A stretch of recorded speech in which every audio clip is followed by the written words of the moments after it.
Alors, le crédit à la consommation, d'abord, il faut le définir. Il s'agit donc de toute opération de crédit qui est consentie, attention, à un particulier, on dit aussi un consommateur, à une personne physique en quelque sorte, et ce, pour financer ses besoins personnels. Je le redirai tout à l'heure, mais le financement des activités professionnelles est exclu du champ d'application de cette réglementation du crédit à la consommation. Donc là, on est dans l'hypothèse donc, de particuliers qui ont un besoin de financement pour des investissements personnels. Alors, cette opération de crédit consentie à un particulier pour ses besoins personnels rentre dans le champ d'application lorsque cette opération est consentie par une personne qui, elle, agit dans le cadre de ses activités professionnelles.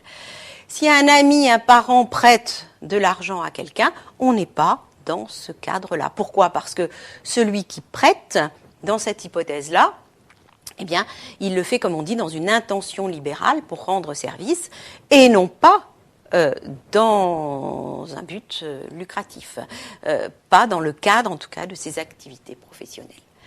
Voilà, donc, comment on peut définir ça ? Alors, quelles sont ces personnes qui agissent, qui consentent des crédits dans le cadre de leurs activités professionnelles ? Vous avez tout d'abord les établissements de crédit, bien sûr, dont c'est véritablement l'activité. Et puis, vous avez aussi, et il ne faut pas les oublier, les vendeurs. Je vous l'ai dit tout à l'heure, pour les entreprises qui vendent des produits ou des services, l'accès au crédit, c'est un argument de vente. Et donc, si le vendeur peut, au moment où il est en face du client, lui proposer un crédit pour lui permettre de financer son achat, ça va l'aider dans sa vente. Si le client dit « oui, le produit m'intéresse, mais je n'ai pas de quoi l'acheter », et il faut que je vois avec ma banque si elle peut me prêter de l'argent. C'est évidemment un délai avant l'achat. C'est un risque aussi que finalement le consommateur change d'avis ou trouve un autre produit qui l'intéresse davantage. Donc, pour les entreprises de vente, c'est extrêmement intéressant de pouvoir proposer des crédits à l'acheteur au moment justement où il se présente, de manière à ce que l'opération puisse se faire en même temps, le crédit puisse se faire en même temps que la vente. Et dans ces hypothèses-là, le vendeur, qui n'est pas un établissement de crédit par définition, devient quand même un intermédiaire de crédit, puisque c'est par lui que va passer la conclusion du contrat de crédit, qui sera conclu dans le cadre donc d'un achat. Et dans ce cas-là, on parle de crédit affecté. Je reviendrai sur cette notion. Alors, voilà la définition. Maintenant, on va faire la liste, tout simplement, des opérations qui sont soumises à la réglementation. Vous avez tout d'abord les crédits, bien sûr, et puis ensuite, on verra qu'il y a des opérations qui ne sont pas des crédits, au sens propre du terme, mais qui sont assimilés. Donc, les crédits, vous avez tout d'abord les prêts personnels et les prêts affectés. Le prêt personnel, j'ai besoin d'un financement, je m'adresse à un établissement de crédit, à ma banque par exemple, pour lui demander de me prêter une certaine somme. Je n'ai pas à justifier de l'utilisation et ça n'est pas véritablement l'établissement qui va me prêter n'est pas censé savoir ce que je vais faire de la somme en question.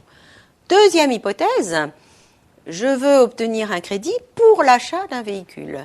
Et là, les deux choses vont être liées, je vous l'expliquerai tout à l'heure, et je vais donc demander un crédit affecté à l'achat d'un bien qui peut être un produit ou même éventuellement aujourd'hui un service. Et c'est souvent dans ces hypothèses-là justement que le crédit est accordé par le vendeur qui est intermédiaire de crédit. Alors évidemment, ce n'est pas lui qui prête de l'argent, le vendeur, mais il travaille avec un établissement de crédit auquel il sert d'intermédiaire. Deuxième type d'opération, les découvertes bancaires et ce que l'on appelle d'une manière plus générale, parce que c'est vrai que ça peut prendre des formes différentes, les facilités de paiement. Donc, le découvert, qui est une pratique extrêmement courante, tombe sous le coup de la législation que nous allons étudier. Donc, la mise en place d'un découvert bancaire obéit aux règles d'information précontractuelle que nous verrons dans un instant. Voilà, donc pour ce deuxième type d'opération. Ensuite, les délais de paiement qui peuvent être accordés soit par un vendeur, justement, parce que ça arrive, ça aussi, que ce soit le vendeur qui dise « j'accepte un paiement échelonné ». Eh bien, dans ce cas-là, là aussi, on est obligé de respecter cette législation.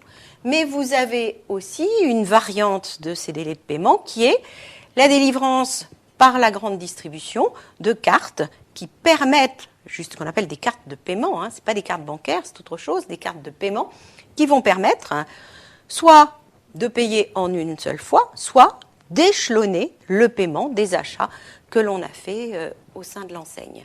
Eh bien ça s'analyse comme du délai de paiement et donc ça tombe là aussi sous le coup de la loi. Ce qui veut dire que quand on délivre à un consommateur une carte de ce type, eh bien là aussi, il faut remplir toutes ces obligations que nous allons voir. Il y a donc les crédits que je viens de citer, mais il y a aussi des opérations qui ne sont pas des crédits à proprement parler, mais que la loi assimile à des opérations de crédit.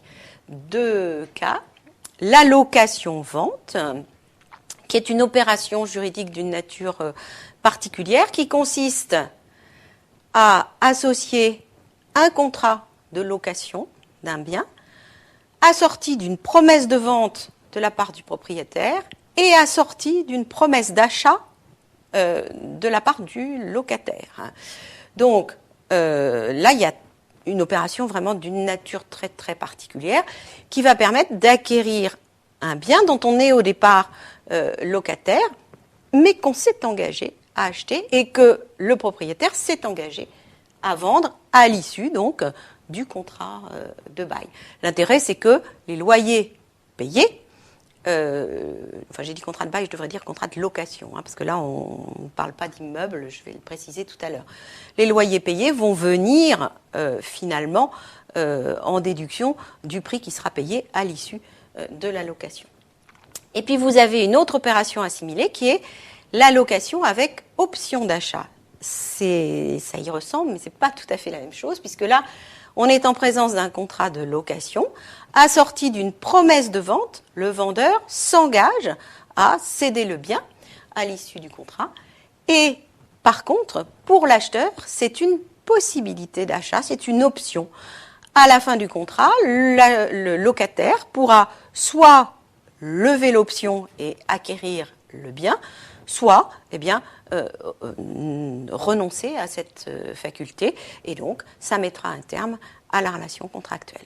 Donc vous voyez, deux opérations qui sont assimilées à du crédit à la consommation et qui donc, là encore, vont faire l'objet de toutes ces obligations que nous allons détailler par la suite. Voilà le champ d'application. Quelques exceptions quand même, il y en a toujours dans ce genre de situation. Il y a certaines opérations qui sont exclues donc de la réglementation relative au crédit à la consommation. Alors tout d'abord, il y en a une que j'ai déjà citée, c'est parmi ces exceptions, c'est celle qui concerne les crédits qui ne sont pas destinés à financer les besoins personnels des particuliers, mais qui sont destinés à financer une activité professionnelle. On est hors champ du crédit à la consommation. Deuxième chose, et c'est pour ça que j'ai fait cette petite remarque à propos donc de l'allocation avec option d'achat, les opérations portant sur les immeubles. Alors, je reviens un petit peu en arrière. Pourquoi est-ce que les prêts destinés à financer une activité professionnelle ne sont pas inclus dans la réglementation? Parce qu'on estime que quand il y a relation entre deux professionnels, on est entre personnes averties, un peu plus sur un pied d'égalité, et que donc les professionnels n'ont pas besoin justement de cette protection. Alors que les particuliers, eux, seraient plutôt en situation de faiblesse, je le mets entre guillemets, mais de personnes profanes en tout cas, qui donc n'a pas forcément l'information suffisante pour être protégée. Donc c'est pour ça qu'ils sont exclus. Les opérations qui portent sur les immeubles, alors elles sont exclues du crédit à la consommation, mais pour une raison tout à fait différente, parce qu'elles rentrent dans le cadre d'une autre réglementation qui concerne justement ce qu'on appelle les prêts immobiliers. Donc les opérations qui portent sur les immeubles sont exclues, qu'il s'agisse du financement d'une acquisition ou d'une construction ou du financement de travaux. Ça, l'un ou l'autre, on est dans une autre réglementation. Et qu'il s'agisse d'un prêt pour une acquisition ou d'un prêt pour des travaux, qu'il s'agisse d'une location-vente d'un bâtiment ou qu'il s'agisse d'une location avec option d'achat. Dans tous ces cas-là, eh bien, c'est une autre législation qui s'applique. Troisième exclusion, les crédits gratuits d'une durée inférieure à 3 mois. Le crédit gratuit sur 12 mois rentre dans le champ d'application de la loi Lagarde. Par contre, les crédits gratuits d'une courte durée, non. Pourquoi ? Parce qu'on estime là aussi que les enjeux sont moins importants. C'est le cas notamment, et c'est précisé dans la loi, que c'est le cas des cartes de paiement qui permettent justement un paiement différé, mais avec une durée de différé limitée à 40 jours. Et à condition qu'il n'y ait pas de frais, bien sûr, à la charge du consommateur. Donc, si une enseigne de la grande distribution remet une carte de paiement qui permet de payer à 30 jours, par exemple, sans aucun frais, eh bien, il n'y aura pas lieu de respecter toutes ces obligations que nous allons voir. Par contre, s'il y a cette possibilité de payer sans frais, avec un différé de 30 jours, mais qu'en même temps la carte donne droit à un paiement différé à 60 à 90 jours avec des frais, là il faudra donc l'information précontractuelle, l'offre préalable, etc. Les découvertes remboursables dans le délai d'1 mois ne sont pas non plus concernées, parce que c'est vrai que là on est sur des opérations extrêmement courtes dont l'enjeu est forcément limité. Les prêts dont le montant est inférieur à 200 €. Et puis, les prêts dont le montant, au contraire, est supérieur à 75 000. Alors là, c'est autre chose. On estime qu'à partir de ce moment-là, d'un montant de prêt aussi important, l'opération va se faire, par exemple, devant un notaire, pour donner plus de sécurité. Puis en plus, il faut bien dire que pour du crédit à la consommation, c'est quand même des hypothèses extrêmement rares. Voilà donc les opérations exclues. C'est pas tout à fait ça. Voici quelques-unes, voici les principales, c'est comme ça qu'il faut le dire, les principales opérations exclues de la réglementation. Il y en a une ou deux autres, mais bon, c'est un petit peu anecdotique.